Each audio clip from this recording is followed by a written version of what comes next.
Thank you for coming to hang with me today. If you are new here, my name is Kiki, and today I'm going to be reading 5 creepy stories to you. I'm really excited for this video because one of these stories is actually a submission from somebody I know in person. Shout out to Tom. Thank you so much for emailing me a creepy story that happened to you and your family. I'm excited to read it on this channel. Hopefully one of these days, after Unhallowed, we can all get together for another D&D game. I'm gonna go ahead and jump into these stories. Get ready to be spooked.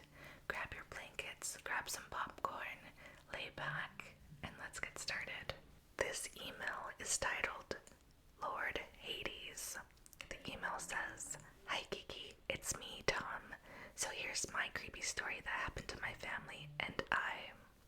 When I was young, around 8 or 9, my mom had a part-time job and worked the night shift. It was a Saturday, so my dad was off from his job and was watching my brother, who was about 12 or 13, and I, before it was supposed to be our bedtime. My dad was a skeptic but was always into things that were paranormal. He was also a practical joker.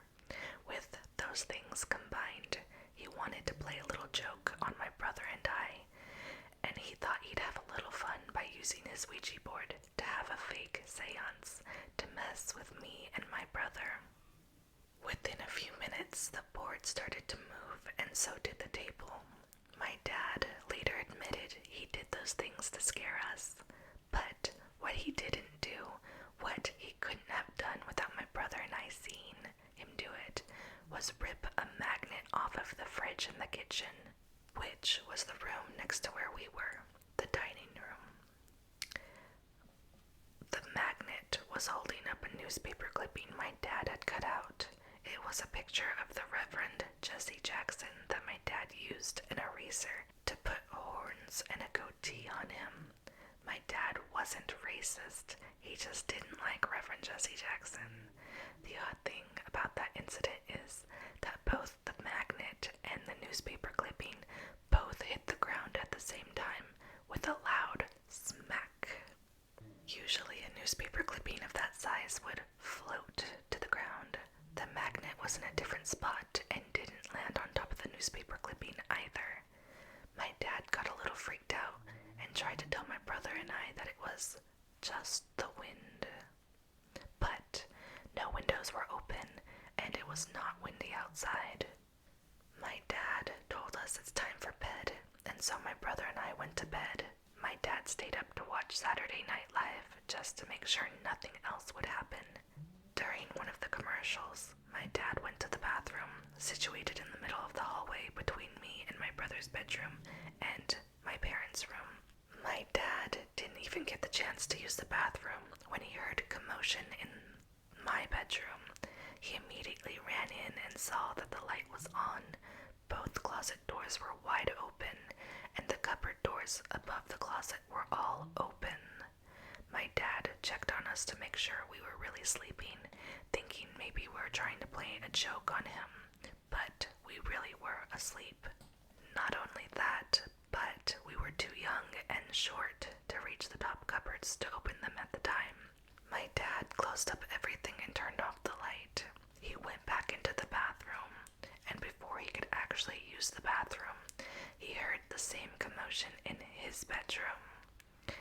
Now, my dad ran out thinking he would catch me and my brother in the act, but to his surprise, we were not in his bedroom, but the light was on. Both closet doors open and the top cupboards were all open. My dad closed all the doors and shut off the light and checked on my brother and I again to make sure we were asleep, which we were. At this point, my dad was ready to wake us up and get us out of the house if one more thing happened. Nothing else happened, and my dad ended up falling asleep. The next morning, my dad woke up and hadn't said anything about what happened. My mom came home and had a conversation with her neighbor before coming inside and told my dad, "Did you hear what happened last night?" The family we bought the house from, their daughter died in a car accident last night. My dad's face face turned white as he was shocked to hear this before telling us what he experienced during the night. My dad had a theory. If ghosts and spirits do exist, perhaps the daughter left something behind and came back to look for it before moving on. Either way, it was a creepy story. I remember my dad explaining to me and my family. Nothing else ever happened in the house after that. And that is the end of story 1. Thank you again, Tom. That is a really creepy story to go through. Honestly, your dad moving the Ouija board and the table when you were kids, that would have given me nightmares, even if they admitted they moved it.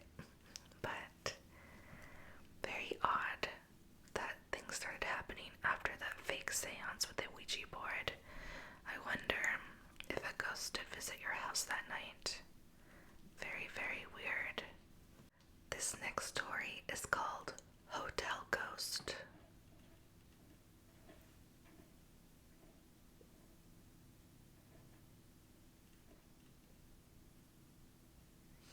I don't know what that was. It was 2008. My daughter, 16, now 31, was an all-star cheerleader, which meant we traveled for competitions across the U.S. We were living in Maryland at this time and headed to Ohio. I'm going to post the story. I actually read this story a couple days ago, and I was in bed last night thinking about this story, and it creeped me out. I just wanted to let you know that this is a creepy ghost story. Okay. I decided to drive instead of fly. It was way cheaper. We would first drive 8 hours or so across the border into Ohio and stay in a hotel. Then we'd get up early and drive 2 hours to Comp. The hotel was only a few years old, the Marriott, and as soon as we entered the room, my daughter looked around, headed towards the bathroom, walked out and said, "I don't like this room." So of course I'm mom, and I mentioned how new the hotel is. It was nice, clean. Honestly, I didn't get it. I couldn't understand why she didn't like it because that's all she said several times. Anyway, we went to eat and came back to go to bed. Again, she says she doesn't like that room, and I'm thinking teenagers. And oddly, she's using the bathroom with the door open, telling me not to walk over. Again, teenagers. As usual, I watch TV until I fall asleep, and she is already sleeping. I wish I could fall asleep that fast. Later, I turn off the TV as sleep is headed my way when I hear a rustle in those new crisp sheets. Then again, it was loud, crisp, almost like a whoosh sound. I figured she was pulling those tightly tucked sheets out. I'm laying on my left side, her bed on my right, when the whoosh happens again, loudly. So I turn to see what she's doing, when I hear the whoosh going straight up between our beds, crisp as can be, and there between our beds is what I think is my daughter, standing with the sheets over her head. I'm like, what the heck is she doing? I quickly realize it can't be her because it's almost to the ceiling, and there's nothing under this sheet-like human structure, when suddenly it drops onto the floor fast, making a swooshing sound, as it did with a rippling effect, all of the white plummeting down. I was so freaked out, I sat up super fast, trembling, scared, confused, turning on the light, and there's Christine sleeping in her bed. I didn't know what to do. I turned the TV on, and when it was fully illuminated, turned off the light as it was starting to wake her. I was frozen in my bed. There was no way I was getting out of it. To look around, and at that point, the TV would stay on all night.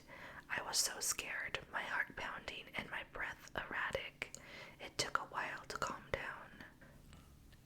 When I finally fell asleep, a depression on the corner of my bed, like someone sitting down, woke me up.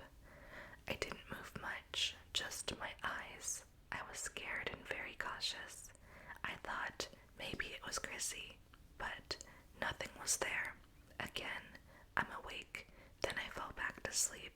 Early in the morning, before the alarm would sound, I feel someone bending down to me, like, you can feel that without hearing it type movement. And then a kiss is planted on my cheek. I froze, popped open my eyes. Nothing is there. Nothing. It was not my daughter. At that point, it's time to leave. So when I wake my daughter, she said something to the effect, "Good, I'm ready to go." We go to the lobby with our bags and get breakfast. It was 6 a.m. While we're at the table, she says to me that she had a terrible night's sleep. I kept her up. Now I feel bad and apologized for the TV when she asks why did I keep sitting on her bed during the night and why the heck did I kiss her cheek in the morning. Excuse me, what? This happened to her too. We sat there discussing what the depression felt like, the kiss, a man, and I think she thought I was messing with her. So I tell her about the crisp sheet thing rising and falling when she blurts out, "I told you I didn't like this room. I knew it was bad." It was at that point that I realized why she didn't like the room. Not because she was a moody teenager, but because she felt something that I did not. She told me when she walked into the bathroom, right away she felt as if someone died there, that they took their own life, that it was dark and foreboding, and that's why she wouldn't close the door when she was in there. But what she had not clarified to me was why she hated the room so much. Honestly, if she had told me, I would have changed rooms. But here's an even creepier part. After we discuss this, I see a girl at the front desk and decide to go over and ask her if the hotel is haunted. Now, this was a new hotel, but I did it anyway. The clerk said, "What room are you in?" I answered, and she stood still, looked at me, and walked away into the back room and never came out again. I mean, I stood there for 5 minutes. Nothing. We gathered our things to leave, and she still had not come out. When we were walking out the sliding doors, I saw her peek her head out and pop it in quickly. So bizarre. Or was she messing with me? Who knows? I don't have a lot of paranormal experiences, but the ones I've had have stuck with me. I did not feel any foreboding or darkness in that room. It simply scared the crap out of me. Chrissy definitely locked into something I could not sense upon arrival, and I've always thought of myself to be sensitive. I've told this story to many people, but Chrissy does not like hearing it at all. She will not discuss it. To her, it's over and done with, but truth is, we know it scared the daylights out of her too, which is why she won't relive it. Marriott does not own that property anymore. I looked it up on their website. Don't know why, but maybe, just maybe, too many stories have come out of that hotel.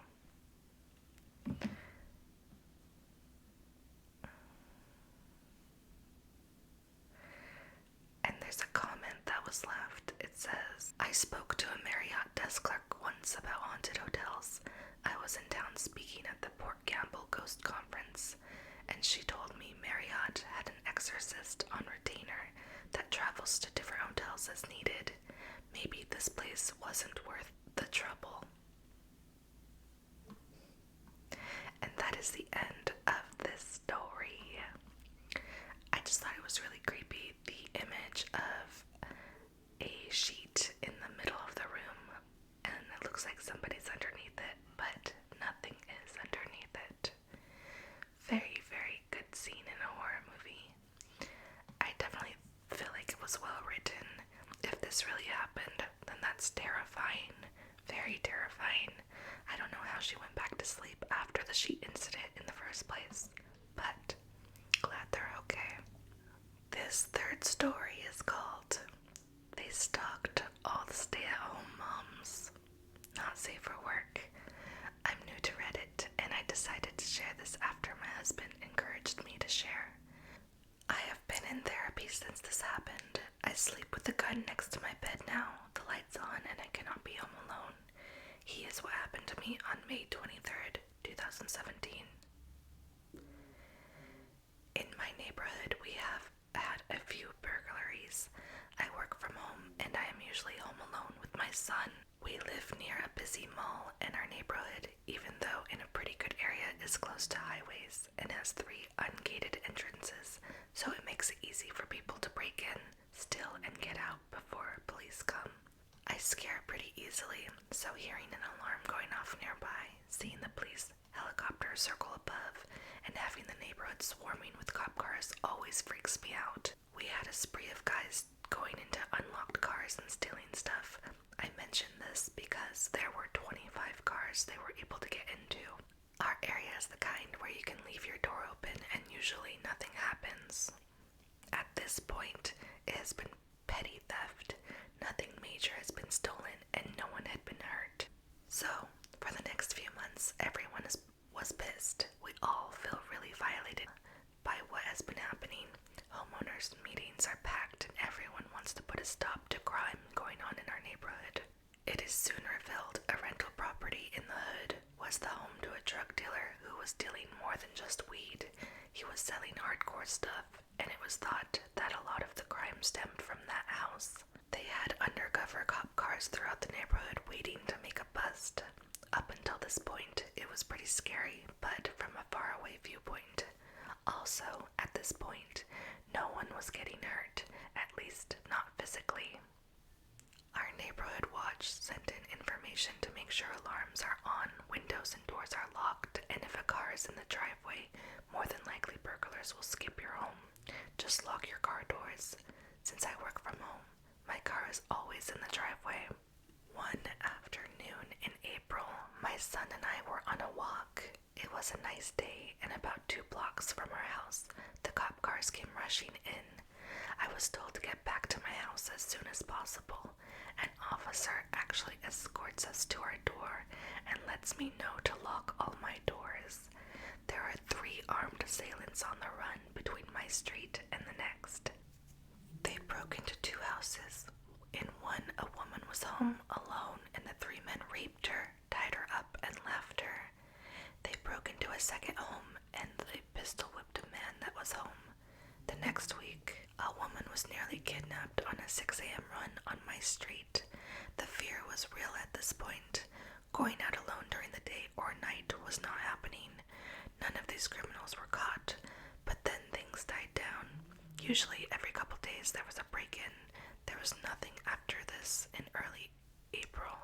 In late May, I had to take my car into the dealership for some work. I was left without a car for 2 days. To keep my son busy, we would go on long walks to the mall with 2 other moms and kids in the morning and then go swimming in our pool in the afternoon. A lot of the stay-at-homes grouped together because of fear of the recent things going on. This day, it was actually pretty nice out, so I had all of our sliding glass doors open and I was letting the house air out. While I was bathing my son, I got a funny feeling, so I rushed and locked all the doors and blinds as quickly as possible. Even though it is in our backyard, I didn't feel safe leaving them open with me down the hall in a bathroom. Just as I was walking away from the last door, I see 2 large men entering my backyard on our security camera in the kitchen. We have 3 stations in our house where we see the feed from the cameras inside and outside. We have 1 in our bedroom, 1 in the office, and 1 in the kitchen. My husband does security systems, so he sets us up with the most elaborate and expensive unit. We have 2 padlocks on the gate, so I was pretty freaked out that they were able to get in. These men are big guys, at least 6 feet and around 220 pounds, give or take. I am 5'3" and 140 pounds. I am not a tiny girl, but I would be no match for these guys. The guys are trying to look through the windows, so I edge back into the bathroom and realize that I left my cell phone outside by the pool, so I cannot call anyone or get any attention from outside of my house. All I have is my work phone in the office that needs to be booted up to be used. I was on vacation for the week, so the system was shut down for the entire time. I grab my son, his diaper bag, and we make our way into my office. The room is pretty soundproof. You have to be screaming for it to be heard outside. It has access to the security cameras where you can actually hear audio from the cameras, and it has a heavy-duty lock on the door. My husband set it up after the rape so that it could be a panic room if we ever needed it. It is hidden in our garage, and unless you turn on all the lights in the garage, and you have to walk around the stool bench and a high shelf. If you're not looking, you may not even realize there's another room there. My son thankfully falls asleep on the rug in the room, as I am freaking out watching these guys as they use a little hammer to break the sliding glass door to enter my bedroom. I am getting the computers started up to call the police. Once they are inside, I only am able to see them in the living room, kitchen, and my son's room. They are going into all 5 bedrooms of my house, rummaging through closets and drawers. The larger of the 2 men walks into the living room. He has my cell phone in his hand, and he literally looks at the camera in the living room and waves with my phone in hand. He then opens his bag. He pulls out a knife, rope, and duct tape, and what I later found out was condoms. He then says, "Hey, pretty mama, where are you hiding? We want to have some fun with you." I realize these guys aren't here to steal stuff. I finally am able to call the cops. They tell me to stay secured in the room, turn out the lights, stay on the line, and be as quiet as possible. This is a fucking nightmare. These guys are tearing my house apart, and they are calling my name looking for me. They even start calling my son's name. This part freaks me out. How the fuck do they know our names? One of the assholes actually started eating the chicken I baked for dinner. They are rummaging through my laundry room, and one of them grabs a pair of dirty underwear and inhales deeply. It is the most disgusting thing I have ever witnessed, and I was praying they didn't find us. They make their way into the garage, and they are looking around. I can only see a little from the kitchen camera. I am praying they don't turn on the lights to see the entrance to the office in the corner of the garage. I am whispering into the phone, keeping the dispatcher up to date on what I am seeing on our security feed. She tells me the cops are 4 minutes out. The assholes are rummaging through the garage. I hear them playing with my husband's power tools. My son wakes up and surprisingly doesn't start crying. Oh, thank God. He quietly looks at me, sucking his thumb. I know what these jackasses have in mind for me, but I am so scared to think, what are they going to do to my son? That single thought brings me to tears, even as I recount the situation to tell it. The story is getting a reaction out of me. That is so fucking sad. I bring my son into the closet of the room with a flashlight, bottle, and blanket, and I mouth for him to be quiet, and I shut the door. The dispatcher tells me the cops are 3 minutes out. Her name is Janice. I beg her to tell them to hurry up. She tells me to keep calm and that she is there with me. She recommends that I get in the closet as well. I don't, because I don't want them to think about my son if they break through the door. Then the guys start pounding on the office door. These guys are pulling at the door, and it sounds like they are throwing their weight into the door. I hear my husband's power saw. At this point, the bigger guy screams, "Bitch, I know you and the baby are in there. We are here to fuck you up. You should have just come out when we came in." I am literally shaking and praying the door and lock holds up. I move a dresser in front of the door. No idea why I did that, but it is what they do in the movies. I then pushed the futon in the room against the dresser, just praying the weight on the door would keep them out. I tell the dispatcher what is going on, and she tells me the cops are breaking through my front picture window. I look at the security system, and sure enough, there looks to be 4 or 5 cops at my door. The rest was a blur, and it felt like it was forever with all the noises of taking the guys down and then just silence. I was sobbing and rocking in the dark with my son in my arms, who still sat there quietly hugging me and patting my back. Soon I heard a knock on the door. It was a female officer. It took me a moment to open the door, and I didn't even realize I still had Janice on the phone. The guys were arrested. They were caught with a large amount of cocaine, meth, and rupees on them. They had broken into the drug dealer's house before they broke into my house. The cops later disclosed that they had been stalking, watching me for a few weeks. They knew I was home all along, and I was the next victim on their list. I thank God they didn't get to me. still be here to tell this story. We actually were able to sell our house 2 months ago and are moved out of the state. Our new hood has a gated entrance. My house has security cameras in every room, and I have a gate around the entire property. To the rapist/burglars terrorizing my old neighborhood, let's not ever meet again. Holy shit, that was a crazy story. I actually had not read that story before, and it almost made me cry. My God. If this is true, that is fucked up. That is so fucked up. I'm so glad she had a hidden office in the garage. That is something I aspire to. Having a panic room or a bunker, that would be so dope. Honestly, that shit is crazy. I can understand why she would have PTSD for the rest of her fucking life. I'm so glad her son is okay. Honestly, I wonder if they would have killed her son. That's crazy. That's crazy. Let's move on to the next story. This third story is called "This Happened Quite a Long Time Ago, Yet It Is Never Too Far From My Mind. We continue to feel very lucky to have survived whatever might have happened. Read and tell me what you think." That is the title.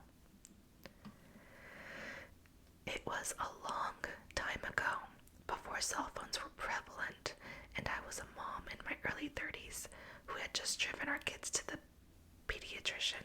The Macon, Georgia doctor's office was an hour away from our home, and I was just taking the two youngest of my three, then they were ages 1 and 3 years old, to our scheduled appointment.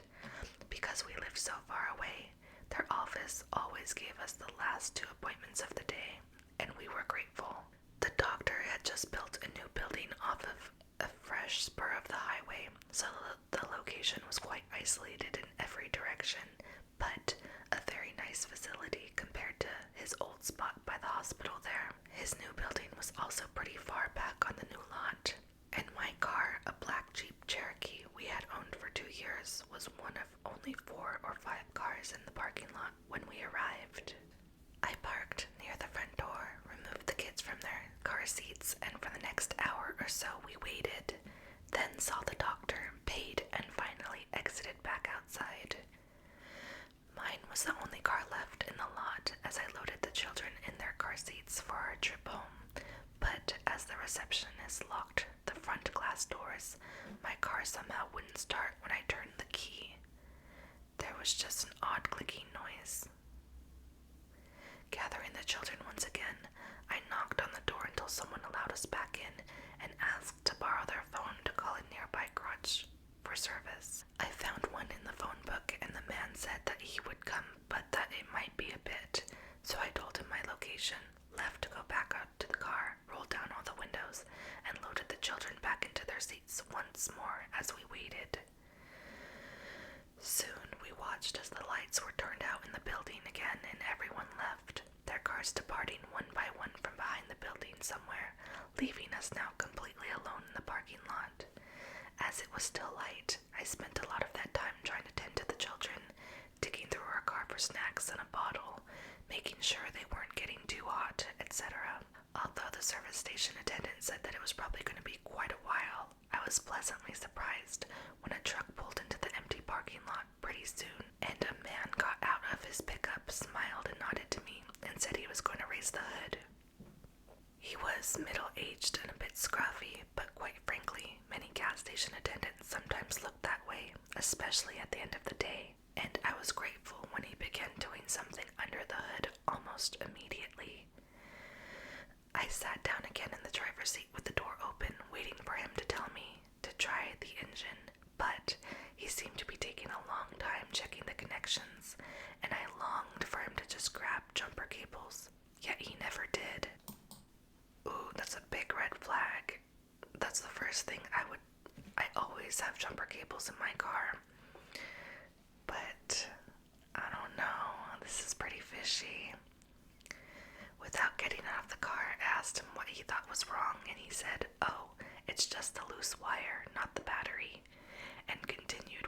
was doing. I couldn't see his face at all from where I was sitting, but his hands were slightly visible through the long horizontal slit between the windshield and the raised hood as we waited. More than once, he said that it was merely a loose wire, and if I would just come up here really quick, he would show me which one it was, so it would never happen again.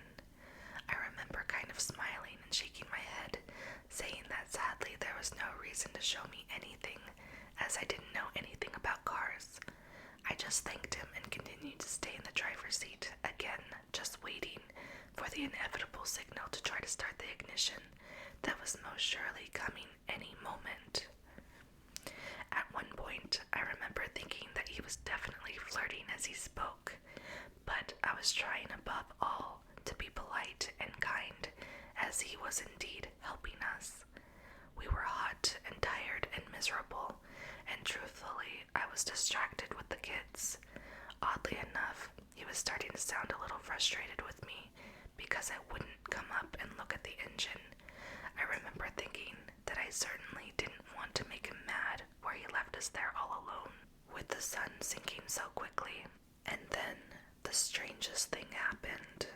Another truck suddenly pulled up into that desolate parking lot, and as it did, this nice guy working underneath my hood suddenly slammed it shut, ran to his truck, started it, and drove away very quickly, without even saying a word of goodbye. I was both confused and a little anxious when he did this, because I didn't know who was now arriving. I even remember feeling a little frightened that he had suddenly left me there alone with two little ones defenseless. Why wouldn't he at least stay and speak to whoever was parking next to me now? It certainly seemed the southerly gentleman thing to do. I looked around and was very aware, once again, that there was no visible cars on the road, no homes, no businesses nearby, and the sun was continuing to set quickly.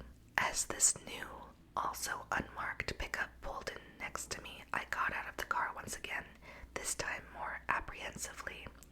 Upon exiting, though, he immediately introduced himself, and his name and voice seemed to match who I had spoken to on the phone much earlier.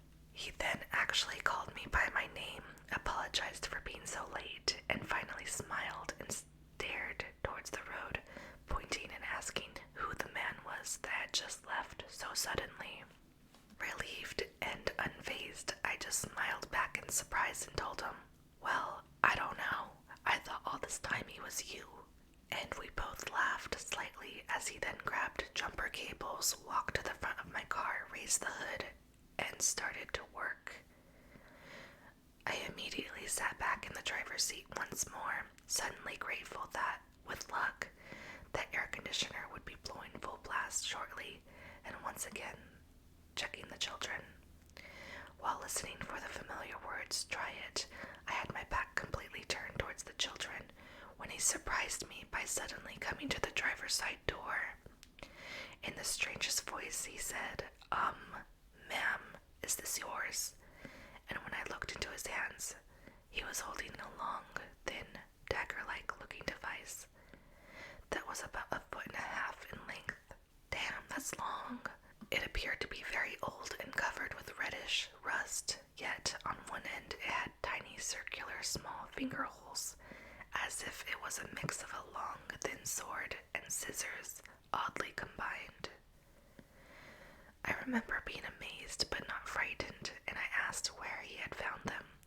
"Under the hood," he replied. I said just matter-of-factly that I had never seen them before, but how weird was it that those things had somehow been stuck and undiscovered in my car for all those years? And shook my head in surprise. He continued to stand there and stare at them unbelievingly, and he looked oddly pale too, like he couldn't find the words to speak for a bit, just continuing to stare at the unusual object. Honestly, I didn't care one bit about it. All I could think of was getting the car going, letting me pay him, and leaving. He didn't say anything else, just quickly set them on the curb, started his truck, and then signaled for me to start the Jeep. And when it immediately caught My 3-year-old cheered. Grateful, I quickly turned on the air conditioner full blast, rolled up all the windows, aimed the air vents back towards the back seat, and reached for my purse to pay out. I stood up and took a few steps to meet him so I could hear the amount we now owed. With both of our vehicles running, he came back around to my driver's side, but instead of handing me the bill, irritated me a bit by walking right past me and picking up that weird object once more. "Ma'am," he said slowly, "I want you to look at these one more time," and held them out for a closer inspection. This time, I moved a bit closer and actually really looked. In his hands, the item still appeared incredibly large, possessing an almost bayonet-looking quality, except for the strangely small 2 loops on one end. I had never seen anything like it, and told him so. As he held it, he spoke quietly and slowly to me, as if trying to desperately make me understand something that was somehow still going over my head. "These weren't hidden somewhere in the engine, ma'am. They hadn't been there very long at all, 'cause they were sitting right on top. They must have just been put there." I shook my head no and half smiled as I said, "But they're obviously very old and rusty." To which he pointed more closely and replied, "Yeah, but see how sharp they are? These look like they've just been sharpened." And when I looked down, he was right. The long, skinny dagger-like shape was unusual, but by far the oddest quality was just how sharp it appeared to be. The edges at the tip, where the rust had been removed, were gleaming silver. As I paid him, his final words to me were, "Ma'am, I don't know what was about to happen here, but I'm really glad I pulled in when I did." He quietly thanked me when taking the payment, told me that I probably needed to call the police when I got home, and then asked me where I wanted the item. I didn't want to touch it, didn't want to take it at all, but I released the back window so he could place it inside. We both then left the lot together, him turning one way, me turning the other towards the small winding highway that would lead home, still an hour away. I did indeed contact the Macon police the moment that we arrived home, and I got the children inside safely. But although they listened politely, they declined when I offered to bring the scissor-like thing to them later. The officer I spoke to said that they sounded as if they were specialized surgical shears from my description and measurements on the phone, which I found quite disturbing, as you can imagine. I remember wondering how he would even know that. Why would he say that? I had tried so carefully not to touch any of the surfaces, hoping that they might be able to lift prints or test it for blood if they wanted. But the story seemed to bore him a bit, and he didn't seem interested. His attitude insinuated that, as there was no longer an emergency, it was of no importance now. At the very end of the call, as if to wind things up, he did say that it sounded as if I was very lucky, and that I might want to keep the shears for a few days, just in case someone from his office got back with me later. But that was all. I wrapped them carefully in newspaper and placed them in the brick storage unit behind our house. And there they remained for several more years, untouched, until we moved away, and I finally, not wanting to bring them across several states, reluctantly threw them away in the trash. Around that time, though, if you look through old news reports, women were going missing all over Georgia. Some bodies were eventually found, but others remain missing to this very day.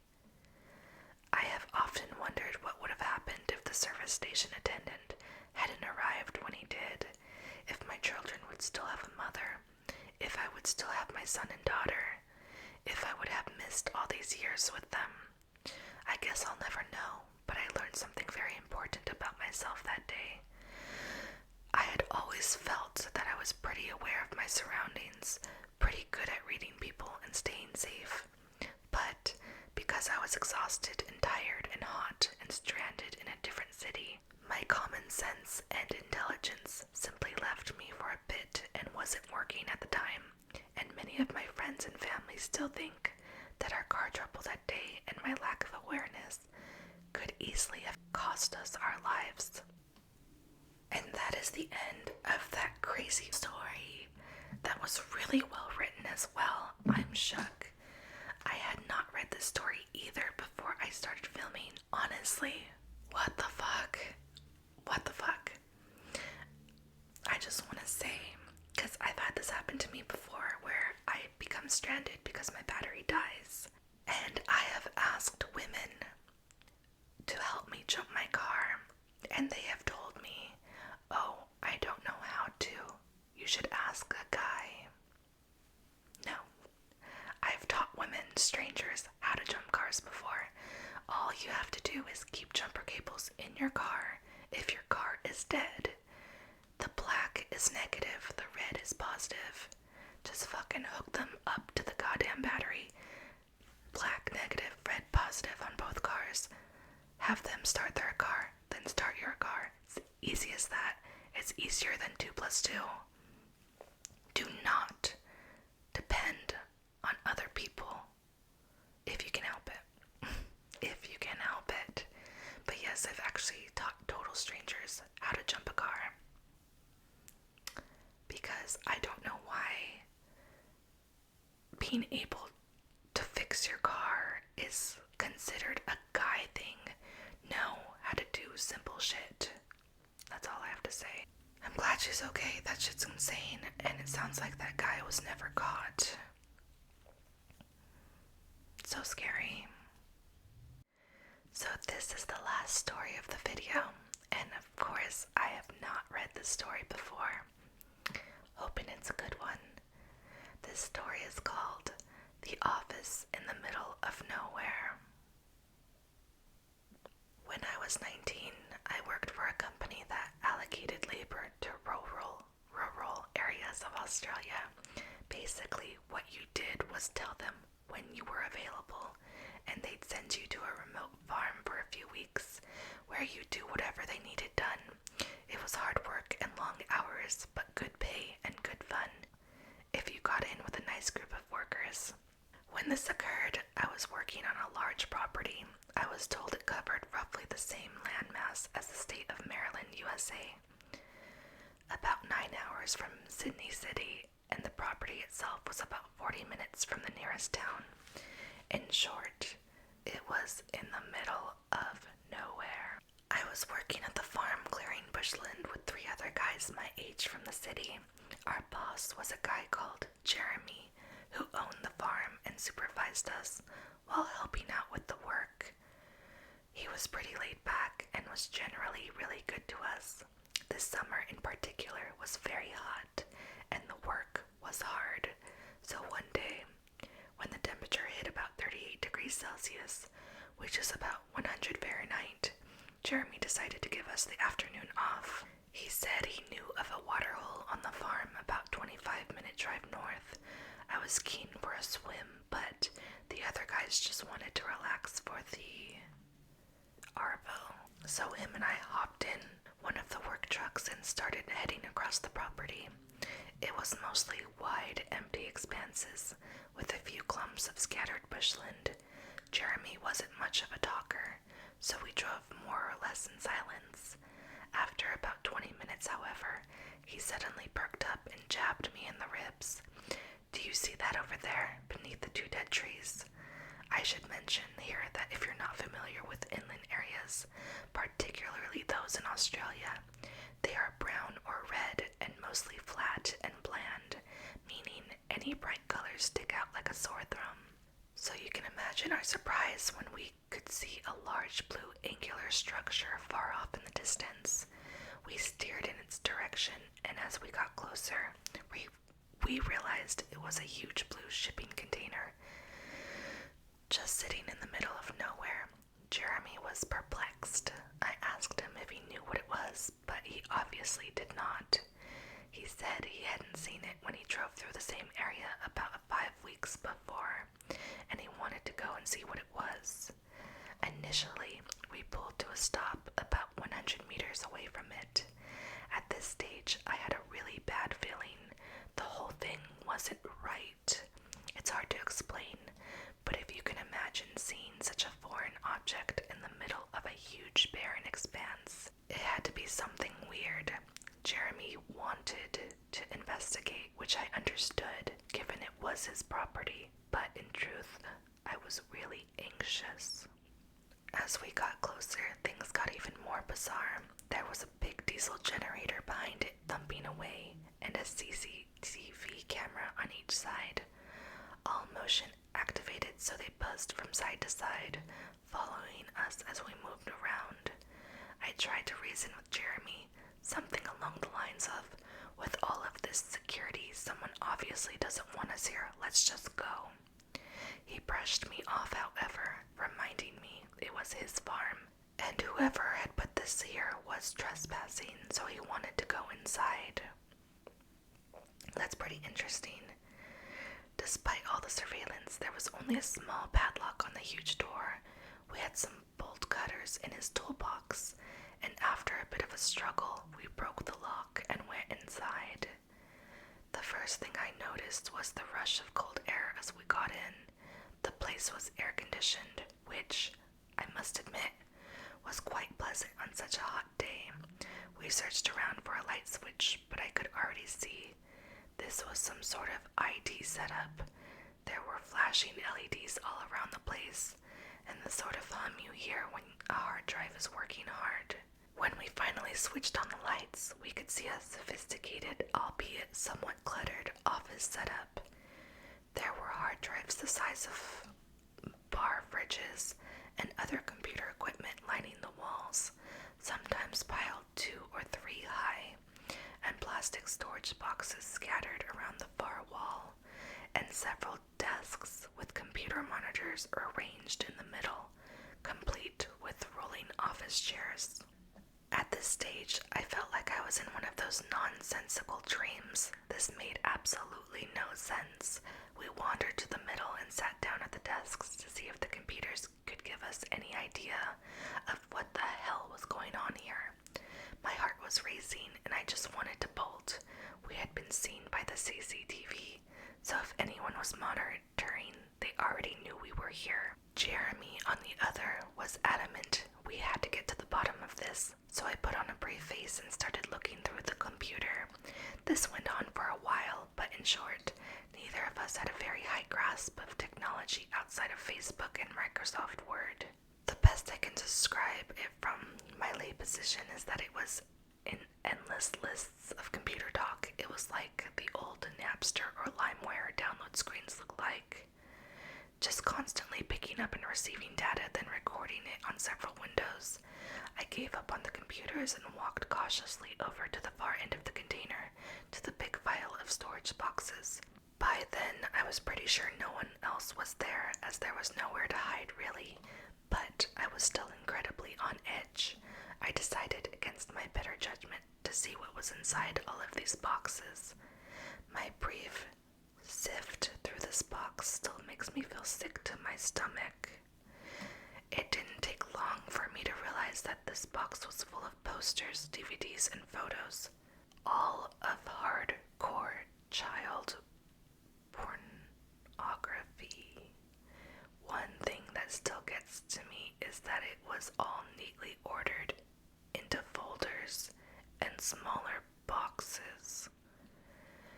These people were organized. I immediately recoiled, jumped up, and ran over to Jeremy. I could hardly string a sentence together. I said something to the effect of, "Get out, child, sex, fucked up." I dragged him out, composed myself, and managed to explain what I saw. We jumped back in the truck and sped back to the house. The farm had no mobile phone reception, and we hadn't bought the satellite phone, so we had to get back to the landline to call the police. Once we called them, they still had to make it all the way to the farm from the nearest police station, which was in a town about a half hour from the town closest to the farm. We waited, talking frantically about what we'd seen, until the cops arrived almost an hour later. They arrived with 2 4-wheel drives, and we jumped in and then led them back. This this is where it gets worse. Oh my god. By the time we got back, the container door was open and there was fire inside. We had only 2 small extinguishers in the cars, and these did very little. The fire department took an hour to get there, by which stage most of the damage was already done. An arson report by the federal police found almost no evidence of the computer equipment described, and only traces of paper and cardboard. This means that whoever ran it knew we were there and had time to come and remove most of it and get away. Oh my god. There were various ways to get off the property, and the landmass was huge, so there was no real way to tell them, since the police hadn't taken us all too seriously in the first instance, probably due to our poor explanation on the phone. Aerial surveillance was also impossible by the time we had pieced it all together. I took a keen interest in following it up, but with no real evidence of who might be responsible, the investigation went cold. I've kept in contact with Jeremy, and the shipping container is still sitting there on the farm, as it is too expensive to move. I'll never forget what I saw in those boxes.